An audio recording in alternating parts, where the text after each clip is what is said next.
down what makes a good team and what doesn't, and that's why I'm going to go into it now. I came up with 10 keys, and look, they spell creativity. Isn't that cool? It took me a long time to get that going. Camaraderie, responsibility, empowerment, adversity, talent, integration, viewpoints, inspiration, tune in, and the yes and philosophy of improv. So I'm proud of myself for that. First one, camaraderie. I think the best way for this one to really sink in, because you guys might think, oh, that's oversimplified. I want you to think about the last time you were in a group setting and you were trying to arrive at some kind of agreement on something and you just couldn't, and you wanted to slap somebody. Can you guys think about that? And you probably were thinking, I wish everybody just was thinking the way I do. Has anybody ever had that experience? Wish you were just thinking the way I do. If you all thought the way I did, we would just get through this, we'd agree, and we'd move on. Okay, well, here's why that's not always a great idea. And the analogy here is, if you're doing music, if you're always playing a C, that's boring. C, C, C, C. If you're the cellist and you want it to all be about you, and you're playing a C, is that good music? It's not good music. You need all the different instruments to blend together to make good music.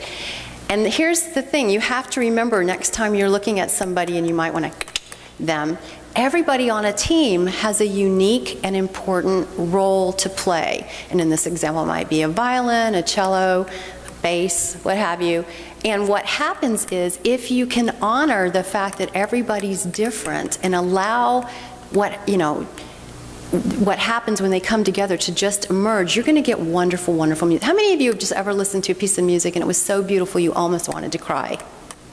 I can tell you that that did not happen because somebody was going, It happened because a lot of people who came from different backgrounds and playing different instruments just let something greater come. You guys have all heard of the saying, the whole is greater than the sum of the parts.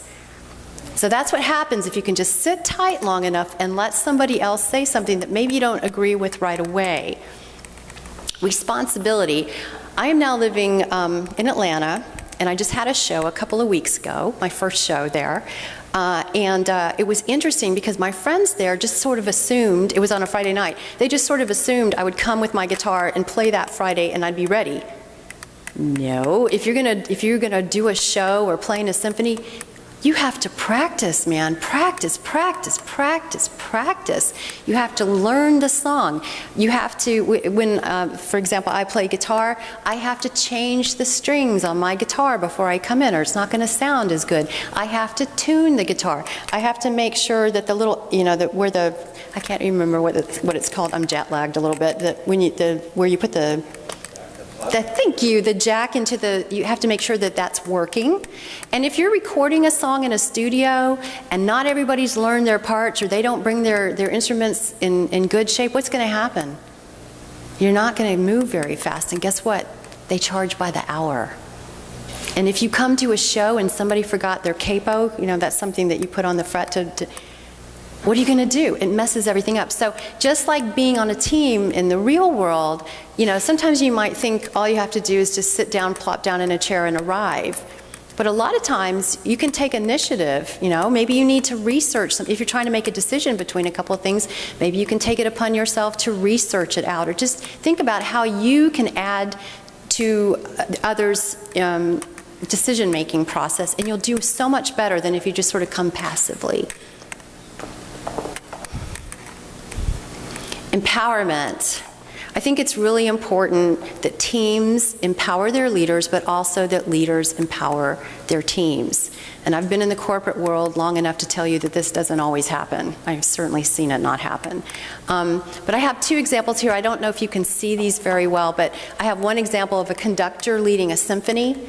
In that case, that's a team that's pretty much worked out their vision, right? How many of you have ever gone to hear a symphony? All right, and everybody's pretty much, you can tell they're pretty much on the same page, right? You don't have a fiddle player suddenly go, improv solo, right? That doesn't happen. So in that case, everybody's sort of agreeing on the vision and just they're following the leader. But there's other teams that haven't quite got the vision together yet, right? And I thought a good example of that is somebody improvising. I don't know if you can see that picture, but there's somebody there improvising a solo. So we can say, for just purposes of argument, that that is the leader of the team. So what are the people in the background doing? Have you ever thought about what the people in the background are doing while that person is figuring out a solo on the spot? Do you think they're like coming up with wild and crazy and interesting and inspiring ideas? They're playing the same chords over and over again. You want to poke your eye out with the stick after a while. It's kind of boring for you, but for that person who's coming up with solo, it's exactly what they need. Does that make sense? So just knowing when to empower the leader and how to empower the leader.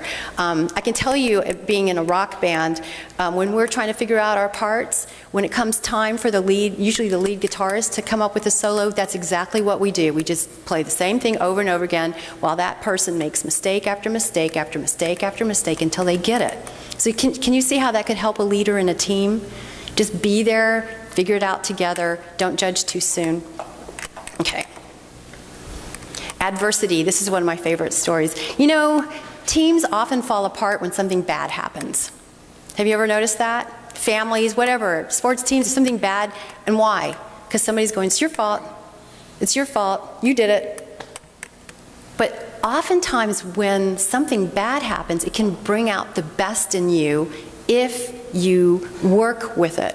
And so one of my favorite examples is, I don't know if you can see these guys, but there's this band from Scotland called Wolfstone. They're in kilts. Can you see? You can't see. Oh, that's too bad. They're like in little kilts and they're playing this rock guitar. They're crazy, right? I love this band. And I went to see them in Ben Lomond a few years ago. And what happened was they arrived, but their instruments did not. So everybody had a drink or two, and we're waiting, and the instruments did not come. And so they did happen to have a couple of acoustic guitars lying around, so what did they do? We all went into the back in the garden area, and they jammed music on the acoustic guitars. And then the instruments came in, and they did another set, electric. Can I tell you that that was one of the best nights of my life? And what did they do as a team? They didn't go, you didn't give the driver the right directions, damn you. They didn't do that. They just went, what can we do? What can we do? What can we do with this moment to make it work as a team? And it was so fast. It was instantaneous. We couldn't even tell that there was a problem, because I think there wasn't. They just worked with it. Okay. Talent. I don't know if you can see this, but I got a picture of Eric Clapton, and you all know who Eric Clapton is, right? Didn't they used to call him like guitar? You come from Clapton country. What did they call him?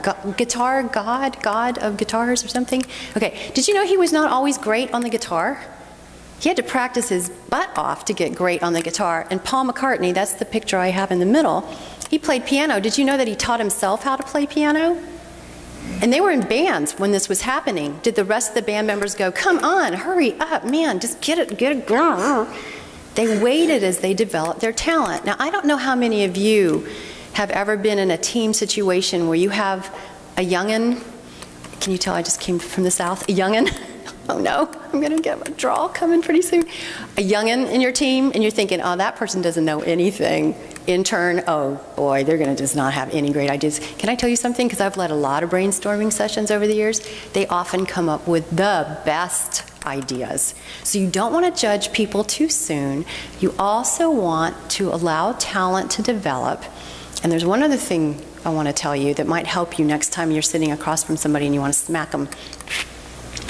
The best teams, the ones that come up with the most creative ideas, are different from each other. They're made up of people who have different backgrounds. Something magical happens if you can learn to respect each other, even though you're coming from different backgrounds. Something magical happens. Do you believe me?